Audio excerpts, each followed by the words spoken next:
হরে কৃষ্ণ বন্ধুরা, তো আজকের আমাদের ব্লগটি হতে চলেছে রথযাত্রা নিয়ে। তো আমরা এখন পৌঁছে গেছি মন্দিরে।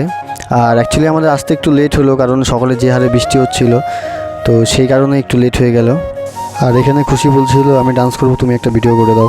তো ওকে ভিডিও করে দিলাম। আর এখন তোমরা দেখতে পাচ্ছ বলদেবকে নিয়ে যাওয়া হচ্ছে, তারপর সুভদ্রা মহারানী আর জগন্নাথকে নিয়ে যাওয়া হবে। তো চলো তোমাদের পুরোটা দেখানোর চেষ্টা করি।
স্বয়ং জগন্নাথ দেব, বলদেব এবং সুভদ্রা মহারানী রথে আরোহণ করছেন।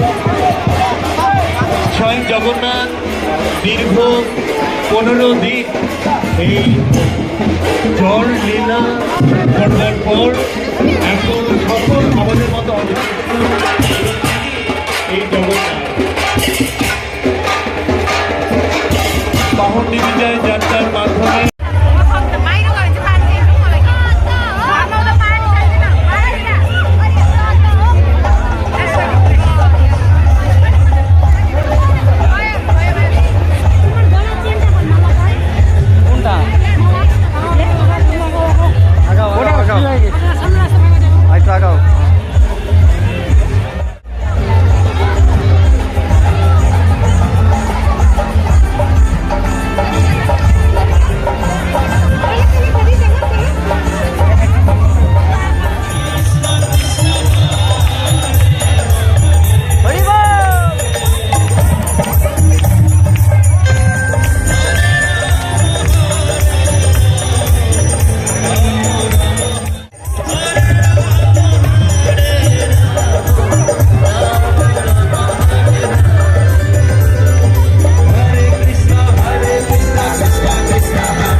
সুভদ্রা মহারানী কি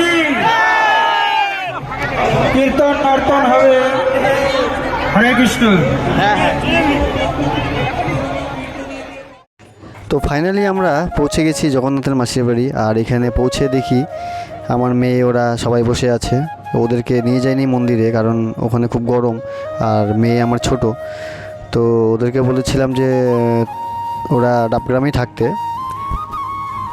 আর সেখানেই দেখা হবে।